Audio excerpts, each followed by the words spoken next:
이번에 함께 나눌 주제는 부자 청년이 이제 마가복음 10장에 나오죠. 마가복음 11장에 나오는 부자 청년 이야기랑 또 사도 바울에 대한 이야기, 요 이야기들을 좀 비교를 해보면서 우리가 정말로 신앙생활하는데 기억해야 될 것이 무엇인지를 한번 간단히 말씀을 드려보겠습니다. 아침에 빌립보서를 읽다가 갑자기 좀 생각이 나서 그냥 짧게 영상을 준비를 했고요. 아마도 유익한 점이 있을 수 있다고 생각을 합니다.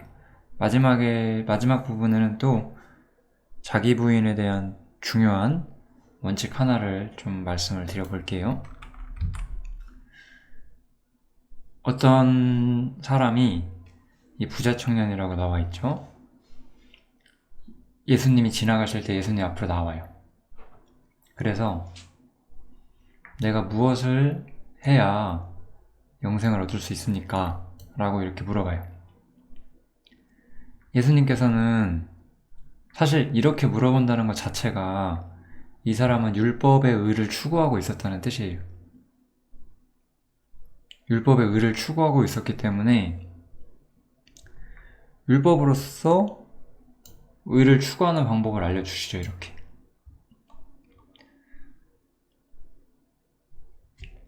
그랬더니 이제 이 사람이 무엇라고 말을 하냐면, 선생님이요, 이것은 내가 어려서부터 다 지켰습니다. 이렇게 답을 해요. 이것은 아마 거짓말이 아닐 거예요. 예를 들어서 이제 우리가 율법의 어떤 깊은 영적인 특성을 통해서 미워하는 자마다 살인하는 자다, 이렇게 말하면 이 사람도 이걸 지키지 못했겠죠. 그렇지만 이 사람은 유대인으로서 이런 율법의 계명에 대해서 진실로 지키려고 노력하며 살아왔다라는 것은 인정을 하신다는 거죠. 그래서 이 사람은 자신이 이것을 어려서부터 잘 지켜왔다라고 말을 하는 거예요. 우리가 여기다 대고 너 그러면 사람 안 미워했어? 이렇게 하는 게 아니에요. 예수님은 그런 식으로 성경을 가르치시지 않았습니다. 예수님께서는 그를 보시고 사랑하신다라고 나와 있었어요. 마태복음과 누가복음에 있는 다른 이야기를 봐도 이 사람이 사랑받을 만한 사람이었다라고 말을 하죠. 사랑받을 만한 유대인이었다는 것은 이 사람이 앞에서 말했던 어려서부터 하나님 말씀을 잘 지켜왔다는 것 자체에는 거짓이 없었다는 뜻이라고 우리가 분명히 볼 수가 있죠. 그런데 주님께서는 너한테 오히려 부족한 것이 있다라고 말씀하시면서 네가 있는 것을 팔아서 가난한 자들을 주라 라고 새로운 메시지를 주셨어요. 그러면 하늘에서 보화가 내게 있을 것이다. 그리고 나서 나를 쫓아라 라고 예수님께서 말씀을 해주시는 거죠. 이 사람은 이 이야기를 듣고 나서 이 사람이 재물이 많았거든요. 이 사람이 재물이 많았기 때문에 이 말씀 때문에 슬픈 기색을 띠고 근심하며 갔다라고 이야기를 해주고 있어요. 우리는 여기서 이 율법의 의랑 하나님의 의가 얼마나 다른지를 알 수가 있어요. 하나님의 의는 여기서 네 있는 것을 다 팔아주라고 했잖아요. 이걸 팔면 의가 생기는 게 아니에요.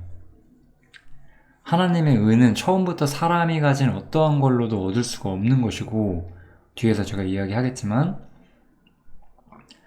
그렇다면 이 하나님의 의와 그분이 가진 영광을 누리는 데 있어서 내가 내 육신의 자원으로 소유하고 있는 것은 아무런 값어치가 없는 거였어요.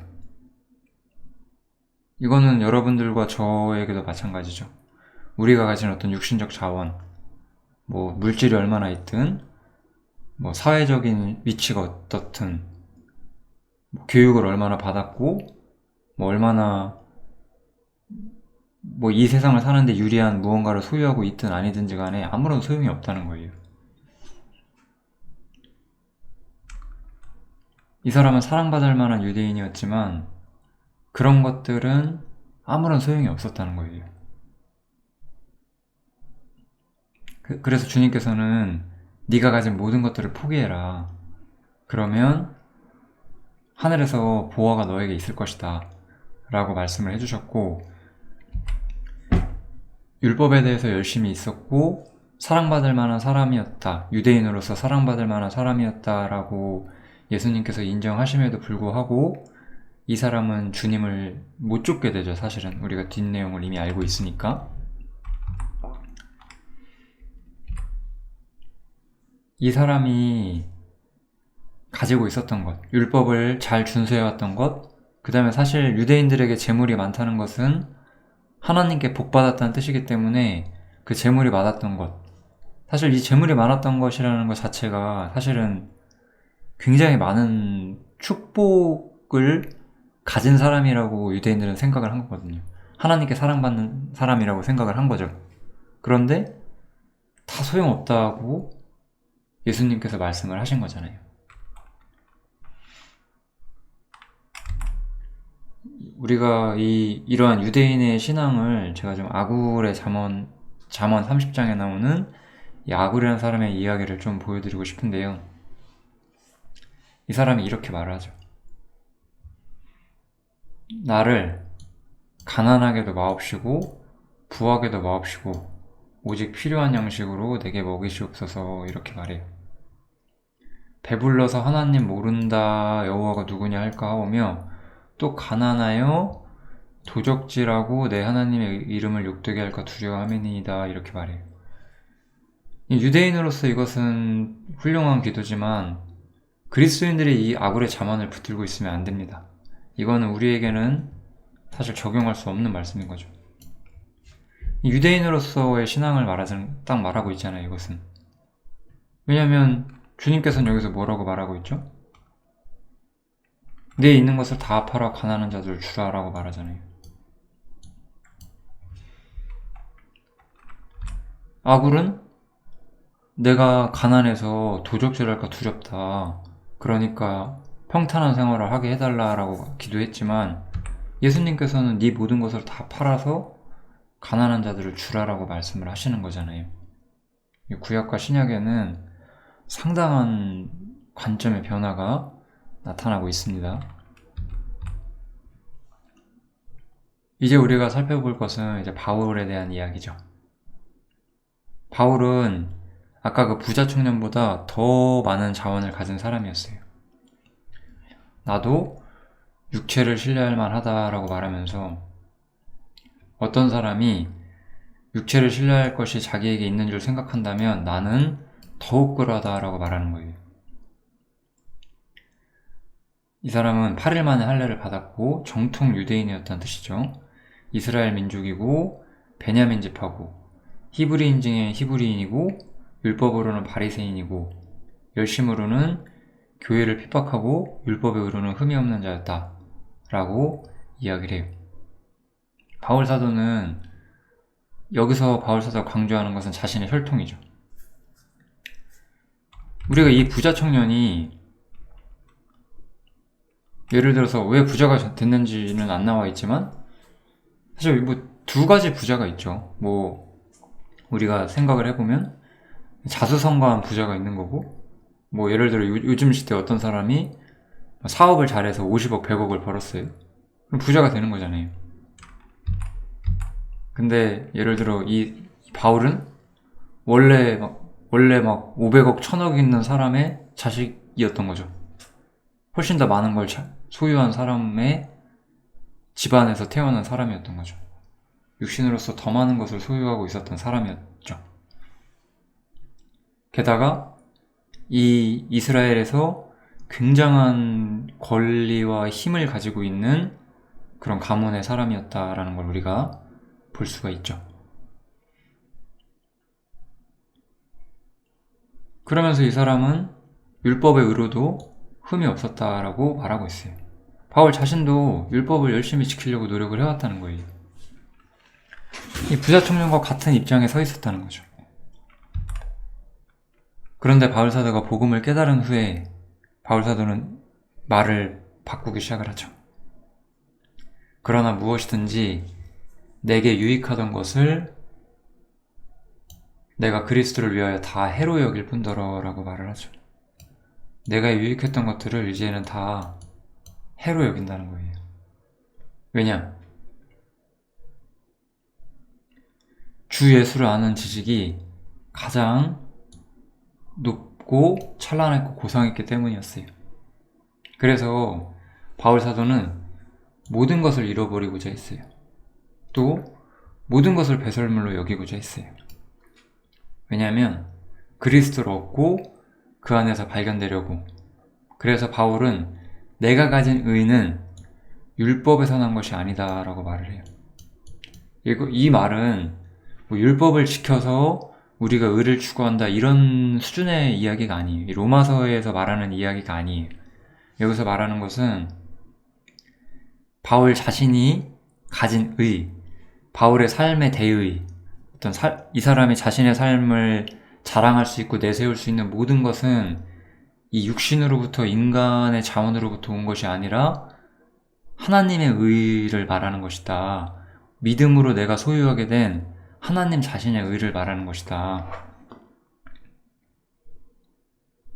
내가 돈이 많고 내가 도덕적으로 훌륭한 사람이고 혹은 좋은 집안에 태어났고 뭐 요즘 시대처럼 많은 뭐 예술적 재능이나 무슨 다른 재능이 있든 다 필요가 없었다는 거예요. 바울 사도한테는.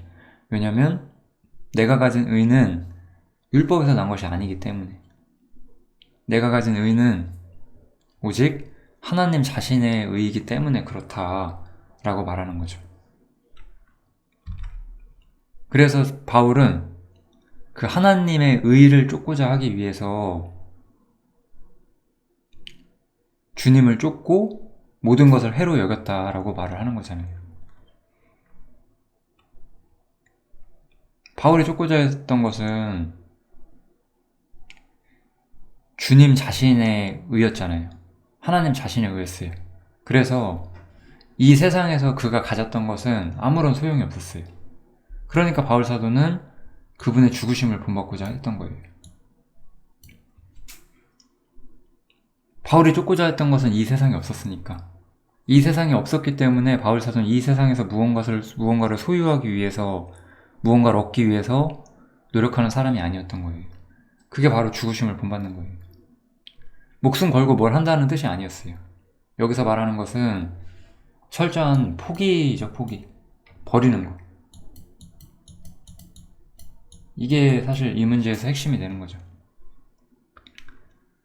우리는 이 땅에 살아있기 때문에 이 땅에 있는 자원을 소유하고자 하는데 바울 사도는 자신이 이 땅에 대해서 죽었다라고 확고하게 생각했고 세상의 것들을 소유하는 일에 있어서 사실 무가치했어요. 무관심을 보였어요. 아무런 가치가 없었어요. 바울이 쫓고자 했던 것은 하늘에 있는 자원뿐이었어요. 이건 우리의 신앙의 어떤 기본을 말해주죠. 그래서 아까 그 부자 청년은 땅에서 자신이 가진 것에 마음이 있었잖아요. 바울 사도는 하늘에 있는 기업에 그 사람 자신의 마음이 있었잖아요. 그래서 이 성경은 정말로 진실이죠. 마태복음에서 예수님께서 하시는 말씀, 내 보물 있는 곳에 네 마음이 있다. 여러분들의 마음과 보물, 그건 항상 일치해요. 우리는 여기서 이런 문제들을 아주 잘 볼 수가 있습니다. 부자 청년은 자신이 가진 자원들을 여전히 소유하고 싶어 했어요. 그런 것들이 하나님 나라에서 쓸모있기를 바랬어요. 근데 바울 사도는 그런 것들이 아무런 쓸모가 없다는 걸 알았어요. 그래서 자신이 육신으로서 가졌던 모든 자원들을 포기하고 예수 그리스도의 포기와 죽으심을 본받고자 했어요. 그것을 통해서 부활의 권능을 배우고 하늘에 있는 보화를 맛보고자 했기 때문인 거죠. 이게 바로 우리가 신약 시대에 배워야 하는 그런 신앙이. 저는 우리 그리스도인들이 이렇게 아구레 자문을 쫓지 않았으면 좋겠어요. 이거는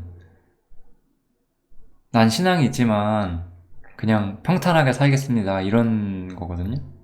그냥 죄는 안 짓고 살려고 노력해볼게요. 그런 말이 되는 거죠. 롯 같은 사람이 됩니다. 이 아구레 자문을 추구하는 사람들은.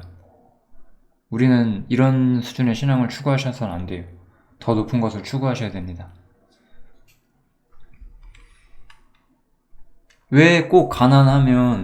왜 가난하면 하나님을 욕되게 할까 두려워해야 되죠? 가난하면서도 바울처럼 할 수 있는 거잖아요. 이게 되는 거거든요. 이게 안 된다고 생각하면 안 돼요. 구약시대의 사람들은 이런 문제까지 이해하지 못했어요. 그렇지만 우리는 바울 사도가 말하잖아요. 자기는 비천에 처하나 풍부에 처하나 일체의 비결을 배웠다라고 말하잖아요. 일체의 비결 배울 수 있습니다. 우리도. 그래서 육신으로서 더 많은 것을 소유했지만 기꺼이 포기할 수가 있었어요. 아무것도 아니었으니까 그런 것들은. 아무튼 그래서 우리는 어떠한 신앙을 쫓아야 하느냐 이런 것들을 우리가 확실히 볼 수가 있다 생각을 하시면 될 것 같습니다.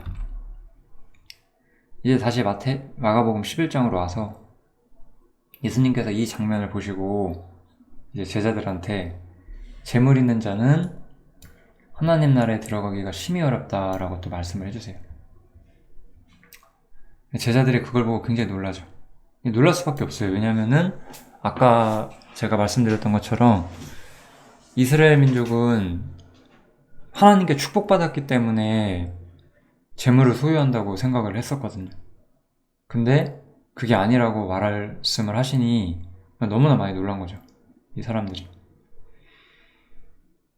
근데 예수님께서는 더 이 말씀의 못을 박아주시죠. 하나님 나라가 들어가기가 얼마나 어렵냐면 낙타예요. 낙타가 바늘기로 나가는 것이 부자가 하나님 나라에 들어가는 것보다 쉽다. 그러니까 이건 거의 불가능하다라고 말하는 거죠. 부자는 하나님 나라에 들어가는 게 불가능하다라고 예수님께서는 여기서 분명히 말씀해 주시는 거예요. 이 말씀이 의미하는 것은 확실하죠. 사람의 자원은 모든 것이 무가치하다는 뜻이죠. 그것이 꼭 재산이든 아닌 다른 것이든지 간에 하나님 나라에 들어가고 거기서 사용할 수 있는 어떠한 자원도 없다는 거예요. 사람 속에는. 여기서 부자가 하나님 나라에 들어가기가 불가능하다라고 예수님 말씀하시고 나서 제자들이 놀라서 그런 적 누가 구원을 얻을 수 있습니까? 하니까 예수님께서는 사람으로서는 불가능하다라고 말하고 하나님으로서는 모든 것을 하실 수 있다라고 말하면서 이 하나님 나라에 들어가는 모든 문제가 하나님의 능력 문제이고 하나님이 가진 자원의 문제이고 사람의 자원은 모든 것이 무가치하다라고 말씀을 하시는 거잖아요. 바울 사도는 복음을 통해서 이런 문제를 깨달았던 거예요. 바울 사도는 복음을 통해서 이런 문제를 깨달았기 때문에 사람의 자원은 모든 것이 무가치하고 그렇기 때문에 자신의 자원을 유지하려고 하지 않았던 거예요. 바울 사도에겐 자신이 가졌던 율법의 의, 그 율법의 의로부터 나오는 자신의 출생, 자신의 부와 명예, 권력, 자신이 가진 모든 자원 이런 거 다 무가치했다는 걸 바울은 알았어요. 왜냐하면 사람의 자원은 하나님의 의와 상관이 없었거든요. 바울 사도는 하나님의 의를 추구하고 있었고 자신이 가진 모든 자원 다 무가치했기 때문에 그것을 포기하고자 했던 것. 그러니까 바울 사도는 여기서 말하는 거예요. 내게 유익했던 것들은 다 해로 여긴다. 이게 우리 신앙의 핵심이에요. 내가 돈이 있어. 내가 뭐 세상에서 좀 공부를 많이 하고 똑똑해. 직업이 좋아. 뭐 그 외에 뭐가 있어요? 다 아무 소용 없잖아요. 아무것도 내게 유익하지 않잖아요. 다 그거 다 배설물이거든요. 그런 거 붙들고 있어봤자 아무 소용이 없어요. 신앙은 포기해서 오는 거잖아요. 신앙은 자기 부인해서 오는 건데 왜 그래요? 왜 그럴까요 도대체? 내가 가진 의가 율법에서 세상에서 난 것이 아니니까 그런 거죠. 인간의 자원으로부터 온 것이 아니니까요. 사람의 자원은 모든 것이 무가치하니까. 그러니까 나는 그런 것들을 추구할 수가 없는 거예요. 그런 것들을 포기할 수밖에 없는 거죠. 다 무가치하니까요.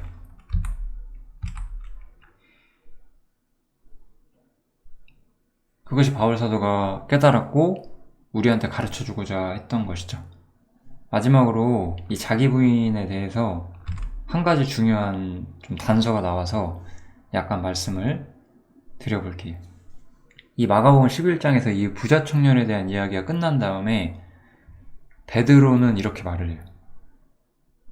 베드로가 여자와 가로되 보소서 우리가 모든 것을 버리고 주를 쫓았나이다 라고 말해요. 또 그 야고보와 요한의 어머니가 이제 예수님 앞에 나와서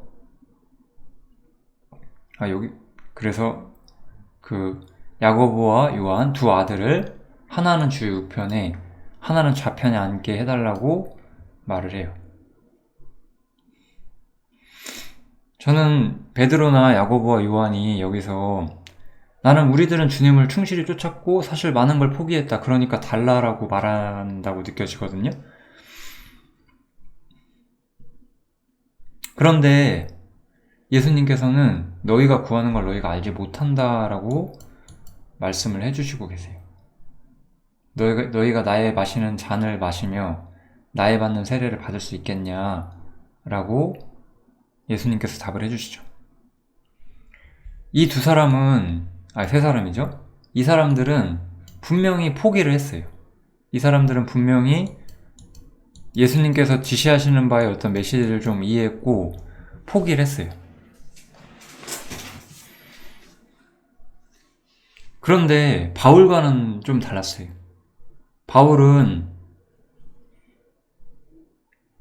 복음을 통해서 하나님의 의를 받기 때문에 자신의 것을 다 무가치하다고 생각을 했어요. 근데 이 사람들은 뭔가를 포기함으로써 또 다른 뭔가를 얻을 수 있다라고 생각을 하고 있었어요. 이게 바울과 이들의 차이점이. 바울 사도는 하늘의 영광에 사로잡혔고 하늘의 영광 때문에 자신의 자원을 아무것도 아닌 것으로 여겼어요. 근데 이 사람들한테는 자기 부인이 일종의 새로운 규범이 된 거죠. 내가 이렇게 포기하니까 난 뭔가 상을 받을 수 있겠지? 그럼 이런 것들은 약간 애매하게 행위가 돼버린 상황이 된 거죠. 바울 사도는 이 당시에 이들은 알지 못했던 자기 부인의 비밀을 알고 있었죠. 근데 그래서 이것은 뭐 베드로나 야고보 요한이 잘못했다는 뜻은 아니에요. 여기서 우리가 알 수 있는 것은 성령이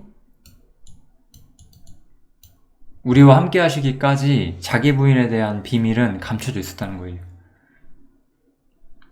복음이 완벽하게 이루어지고 십자가 사역이 이루어지고 성령님께서 이 땅에 강림하시잖아요. 성령님께서 이 땅에 강림하시면 하늘에 있는 예수님이 보이잖아요. 그죠? 성령님께서 하늘에 있는 예수 그리스도를 증거하시니까 이 문제가 해결된 이후에야 이제 우리가 추구하는 모든 것들이 하늘에 있고 땅에 있는 모든 것들은 배설물이 된다는 거를 그 진리가 드러나게 된 거죠. 이 사람들은 아직 그 문제를 이해하지 못하고 있었어요. 그 문제를 이해하지 못했기 때문에 우리가 포기하는 만큼 우리한테 달라 이런 요구를 예수님께 하고 있었던 것이고 이거는 분명 바울이 요구했던 수준에는 미치지 못하고 있죠. 이거 근데 저는 좀 개인적으로 우리에게도 좀 적용이 되는 부분들이 있다고 생각을 합니다. 저 같은 사람들은 사실 명목상의 기독교 교회에서 신앙생활 할 때부터 그 영광을 추구해 왔었어요. 그러다 보니까 이제 율법이나 행위 같은 것도 엄청나게 많이 추구를 했고 그런 과정에서 이제 로마서 7장 상태에 부딪히기도 하고 이제 해방을 알게 되고 이런 많은 일들을 겪어왔거든요. 근데 이제 저는 그런 것들은 다 잘못됐다, 교리적으로 잘못되어 있다라고 말씀을 드려왔잖아요. 자기를 부인해야 한다라고 말을 제가 항상 해드리고 있어요. 근데 이제 자기를 부인하는 걸 보면은 약간 이런 모습일 수 있는 거죠. 아직 복음 쪽에서 예수 그리스도의 영광을 온전히 보지를 못했어요. 그러다 보니까 자기를 부인해야 되는구나 라는 건 아는데 자기를 부인하면서도 자아가 있는 거예요. 자아를 부인하는 것이 자기 부인인데 뭔가 내가 이런 걸 포기하고 있으니까 난 이런 거 얻을 수 있어 라는 식으로 자아가 나오고 있어요. 이거는 자기 부인의 행실을 흉내내고 있지만 실제로 자아가 부인되지 않았으니까 이런 말을 하는 거잖아요. 우리도 그래서 영광스러운 주님의 복음을 더 보시면서 진짜로 자기를 부인하는 삶이 실현되어 가는 거죠. 이런 부분이 좀 교훈이 된다고 생각이 듭니다. 결국 우리 신앙의 핵심은 먼저 저는 이거라고 생각을 해요. 그리스도를 통해서 내가 얻는 것이 얼마나 엄청난 것인지를 먼저 이해하는 것이 저는 제일 중요하다고 생각을 해요. 그것이 사람의 삶을 바꾸는 거예요. 왜냐면 내가 복음을 통해서 내가 가진 의의가 얼마나 위대한 것인지를 알게 된다면은 그것 때문에 내가 가진 모든 자원은 다 무가치하다는 것을 진짜 보게 되거든요. 그러면 내게 유익했던 것들을 다 배설물로 여기게 되는 거죠. 바울처럼. 오늘 세 부류의 사람들에 대해 좀 봤는데요. 부자 청년, 바울, 그리고 이제 베드로와 야고보, 요한 같은 사람들. 굉장히 좀 여러모로 교훈이 될 거라고 생각이 듭니다. 요 강론은 여기서 마치겠습니다. 감사합니다.